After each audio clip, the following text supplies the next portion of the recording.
Jamaica. Make we do the right thing. Make we live good today for a better tomorrow. Talk it out. Don't fight it out. The time by the Ministry of National Security is 6:30.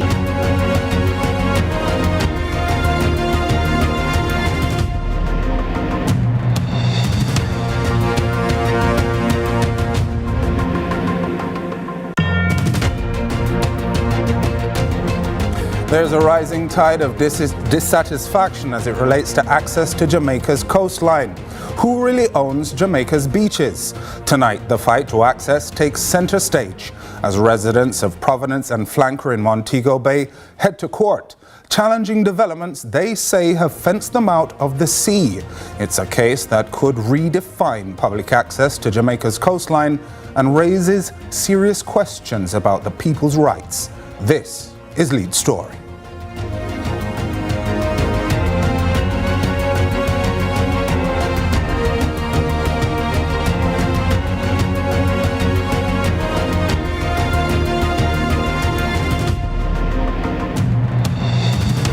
Welcome to Lead Story. I'm your host, Joel Crosskill. A landmark case is now before the St. James Parish Court as residents challenge what they say is a steady loss of public access to Jamaica's beaches. The group, backed by the Jamaica Beach Birthright Environment Movement, CVM, is asking the court to uphold their rights under the Prescription Act of 1882, arguing that decades of use gives them lawful access to the sea. This comes as developers, including Sandals Resorts International, seek to expand along that coastline, raising wider questions about who really benefits from Jamaica's shores. Joining us this evening are Dr. Devon Taylor, head of CVM, and attorney at law Laletta Davis Mattis. Welcome to you both. Thank you very much for joining us on Lead Story. Thank you. Thank you. Good to be here. All right, I'd like to start off on the matter before the court at this time. Dr. Taylor, could you give us an update? Yes. The communities in and around, Providence Beach, including Flanker, Norwood, White House, Coral Gardens, in collaboration with Jamaica Beach Birthright Environmental Movement, filed a suit for prescriptive rights to the Providence Flanker Beach. That was the first hearing was on Monday the 6th. Subsequently, the hearing was adjourned and the matter reconvened on November the 10th. So we are asking the court to recognize the community's indefeasible rights to the tracks and the roadway over the land to allow for the access for recreation and for fishing. We're also asking the court to recognize the community's, the fisher folks' long-standing rights to certain sea channels that they have been using along the Montego Bay coastline that is very necessary for them plying their trade. So not only this time that we're asking for, tracks and roadway be recognized for rights of access, but also for parts of the sea that the community has been using for decades to be also upheld for continued usage. Attorney at law, Laletta Davis Mattis, could you tell us what are some of the legal ramifications of this case? So thank you very much. And Devon, congratulations again. So I'm really not familiar with this one, but the law, to my mind, is clear in terms of how the law has been formulated and interpreted. So technically, the law says that if a group of people, if you have had access, if you have used any road, any track, any pathway to gain access to any beach around this island, and that you have done that for a period of 20 years uninterrupted, and the interruption, if there's any interruption, must be consent in writing or by deed in writing, then the law says you have acquired an indefeasible right to continue the use of the road, the track, or the pathway. So I'm understanding from this case that the road, track, and pathway have been identified. Devon, I'm not sure if there have been any interruptions in terms of that usage, and whether and how is the case now being addressed in the court. So that is basically what the law says. Devon also mentioned the role of fisherfolk, and the law is also very clear. The law was passed in 1956, and the law says that if there were any fishing beaches and rights existing at that time, that those rights subsist even up to today. So the law, for me, is very clear in terms of what it is that Jamaicans need to prove to gain access to the beach.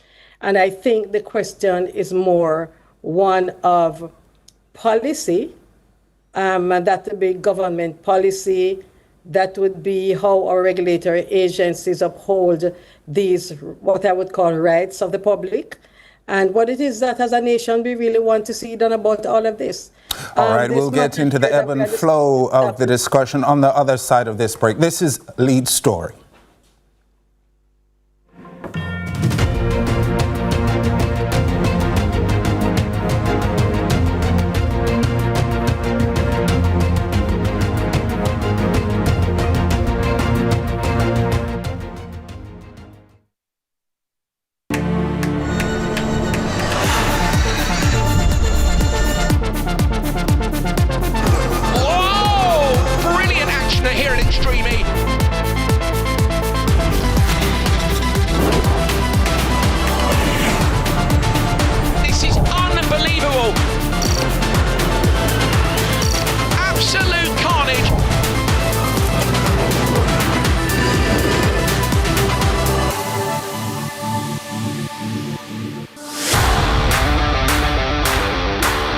It's time! Welcome to High School Pitchside. We have another fascinating episode for you.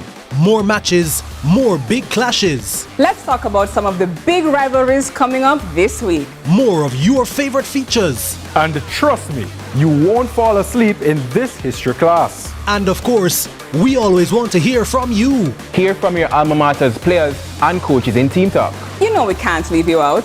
So send us your messages on social media and watch us react on FanView. And you know we love a good little debate, right, Gio? We've got you covered all season long on High School Pitchside. High School Pitchside, your ultimate guide to all things schoolboy football, Thursdays at 8 p.m. on CVM TV.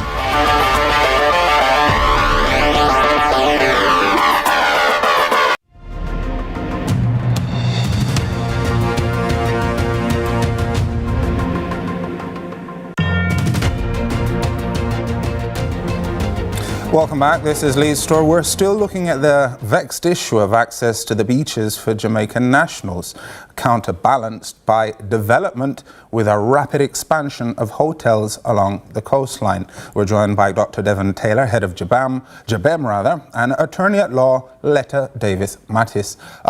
Dr. Taylor, I'd like you to comment on something that was said by your counterpart ahead of the break about how Jamaicans would really like to see this issue approached. I know that the sentiment among your group is that Jamaicans are given the right to access to the beaches, but how do you balance that out with the development agenda and ambitions of Jamaica, particularly in tourism? Well, I mean, the way we need to frame the approach to the coastline, recognizing that 35% of Jamaica GDP is made from the coastal economy, right? Recognizing an era of, climate mitigation, recognizing the history of a people who have been denied or descendants of enslaved Africans who are liberated through emancipation and through independence, is that we need to decolonize our laws and make sure that they work for the people. So as it stands, a 1956 law exists that gave us no inherent right to the beach, to the sea, right? That needs to change, and that needs to fundamentally change that Jamaicans have general and unfettered rights to the beach and to the sea. So that would actually allow us to decolonize the coastline, to democratize it, so that one, the social benefits to the people and how they use the coastline is being realized. The environmental benefits, the environmental conservation, we can deploy that because hotels are building there, they're degrading the space, they're ripping the mangrove out, they're building too close to the shoreline. And then the economic justice of the coastline is actually something that should benefit the Jamaican people. So the $4.8 billion that was made off the coastline, and more than $3 billion of it left the country, some of it would be allowed, or most of it should stay in the country to benefit the people. So this is a three-pronged approach that we need to rezone the coastline so it works for the people and the environment and address, an harm that was caused by the colonization of Jamaica and black people. What would you say to the argument, Ms. Davis-Mattis, that private developers are better stewards of Jamaica's coastline in terms of taking care of the space itself, ensuring it's clean, ensuring that the habitat is maintained, and many different things as well? What would you say to that counter-argument? Well, interestingly, the counter-argument for me is part of that is also the role of the government. I think the law is very clear in terms of the agencies that have been established and for them to provide public recreational spaces. And one of the things I'd really like to say, I do not know of any empirical evidence that suggests that Jamaicans cannot subsist with visitors on the beach. I don't know of any empirical evidence. I don't know if that exists. What we are dealing with is addressed in other countries. Other Caribbean islands have managed to maintain public access. Barbados is one, Antigua is one. And I'm saying I don't know what is so peculiar about Jamaicans that we cannot subsist with the tourism product. The truth of the matter is when we talk about tourism in Jamaica, what are we selling? It's not just the sun and it's not the water, the marine environment. We are selling culture. Who makes up the culture? It is Jamaicans. When our visitors come to our shores, they also are engaging with the Jamaicans in the spaces in which they are. So for me, that's a fallacy. And for me, as I said before, this is really a matter of government policy on the one hand, and on the other hand, it's a matter of the Jamaicans deciding what is it that we want to see. We live on an island. Is it that, what are we going to look like in the next 20 years if there's no shoreline access? And that we are going to be told where you can access the beach. So I think it's a larger discussion. And I think as Jamaicans, we have a responsibility to engage in the discussions because this is part of our heritage. Now, access to the shoreline is a privilege. Forgive me, sorry for interrupting. Now, I hope I'm not going to be accused of chumming the waters, but the particular circumstances regarding fishermen and their access to the beach and their operations on the beach. Do you see that as potentially being less than ideal to tourist visitors? Do you think those two things can coincide? Of course they can. Other islands do it. In other words, the culture of fisher folk in and of itself is an advantage and a part of the product that you sell. So think about it. These are livelihoods. The fishermen provide protein for us as people. You also have subsistence fishing. So what kind of a policy, think about it, could suggest that fishing and tourism can subsist in the same space? I think it's the way you develop your product. You have something to sell. What is it that we are selling? And you can't sell and deprive the people. So I think there are some basic parameters that we need to address, and we need to stop skirting around it. And I understand the notion. I understand the notion of the exclusive tourism product, but we also need to balance that against what is it that we are doing to us. And I'm going to challenge us, and I always challenge us. What is this country going to look like in the next 50 years? In terms of access to the shoreline, we need to challenge ourselves. Dr. Taylor, I'd love to hear your views on what the coastline and the country will look like in the next 50 years. Well, we can see the proliferation of this kind of tourism model. Every new hotel built means a community is displaced. In fact, the beach access management policy that was proposed in 2018 recommend a reduction in the number of fishing beach across the island. We have already lost Mammy Bay Beach. Now we'll be losing Flanker. There's a threat, to Blue Lagoon. No new fishers has been registered in the space. So if we allow this kind of model to continue to proliferate across the country, we would have less access to the coastline and the exclusion, right, of the Jamaican people. And we now see the expansion now of overwater bungalows. There are 3 of those in the country. The one that is in Sanders Royal Caribbean in Lilliput area, that shuts off a channel to the fisher folks in that area. This one is now slated to do the same in White House and Flanker. So we're looking at what we call now the plantation tourism that is emerging across the country, that is displacing community, and the coastline would look radically different. We would have no access, and the plan to create a beach here for Jamaicans while maintaining beach over here for tourism is a segregation kind of approach to the coastline. You cannot do that, not in 2025, right? And so the problem, and the question you asked at the beginning is, who own Jamaican beaches? And what we are witnessing is that Jamaicans don't own their beaches, because if we were the stewards, if we own these spaces, then there's no way a developer could come in, right, with the complicity of the government, fence the land and lock all the people out, because you cannot fence a resource, lock a resource out that belongs to the people. So we don't own these beaches, and that is arranged in the Beach Control Act of 1956 that vests the foreshore in the Crown. And we could go into the Crown Property Vesting Act to delineate. All right, I'm going to ask you to hold off on that because we're actually up on a break right now. This is Lead Story. We're still looking at the beach access battle.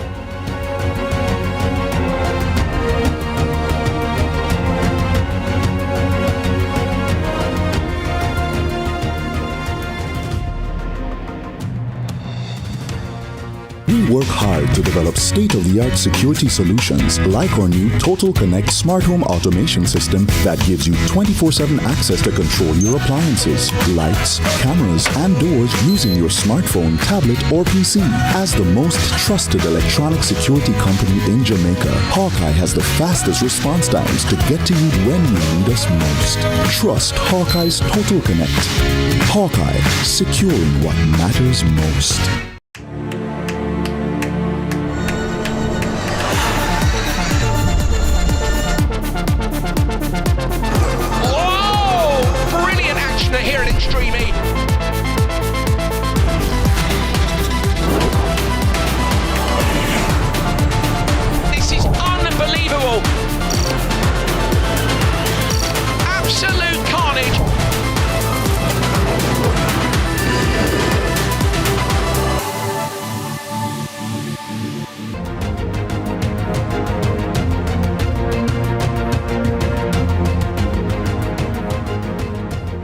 Welcome back. We're in our final segment of Lead Story, looking at the beach access battle. Still with me, Dr. Devon Taylor, head of JBEM, and attorney at law, Lalita Davis Mattis. All right, so from my understanding, Jamaicans don't necessarily have right to walk on the foreshore. Is that correct? That is correct. That is what the Beach Control Act of 1956 says. That was also, there was an extensive article written in the Jamaican Gleaner, where a former head of NEPA really laid that out. It's also contained in the beach access management policy that we do not have the right to swim, we do not have the right to walk along the foreshore, we do not have the right to fish, and we do not have the right to bathe. This is what that section 4 of that act states. Interesting. I don't know if it's possible. Except to say though, Go ahead. Why is that true? Hold on. So why is that is true? The provisions I indicated earlier that relate to how you access that area. If it says that you can use any road, beach, truck, or to gain access to the beach, and that you have gained it says an indefeasible right, In other words, almost an unchallenged right, once you can satisfy those. Then it says the access is maintained and need therefore have access to the beach. So on the one hand, the law says the foreshore and the floor of the sea are vested in the crown, so that's what that means. is vested in the crown, and therefore you don't have it as a right. But then you can acquire the right to access the beach on the other hand. And therefore, I'm suggesting to you and to our listeners, and if you were to go back to our grandparents, you tell me how many access points around this island. Going to the beach is a part of our culture. Going to the beach is a part of the culture for young people to go down, for the grandparents to go down and have their sea bath. How do you get there? You get there through these traditional road, tracks, and pathways. And I believe that would have been the intention of the act. So which is why I'm saying at the end of the day, what is governing this? And I think so there's one question about who owns it? So okay, maybe we don't own it, but there's a provision for access and how you can gain that indefeasible right. But aren't new hotels? Respectfully, why is it that we have a problem? Aren't new hotel starts supposed to provide access to the beaches? Isn't that in the building codes that currently exist, Dr. Taylor? I can't speak to the building code, but all of these developments are subject to regulatory control. I'd like to hear from Dr. Taylor on this. Yes. So it's the first thing you must remember, they're all subject to regulatory control. Yes, if you apply for planning permission, forgive me. Yes. If I could hear from Dr. Taylor on this issue about new hotel starts actually having to provide beach access. Have you seen that for yourself? Do you think that's an appropriate solution? Well, it was uttered by the minister that all new built hotel will be required to do this. But that is not something that is legislated in law, right? It is not written in any law ratified by the parliament that this is so, that an easement be made and left for the people.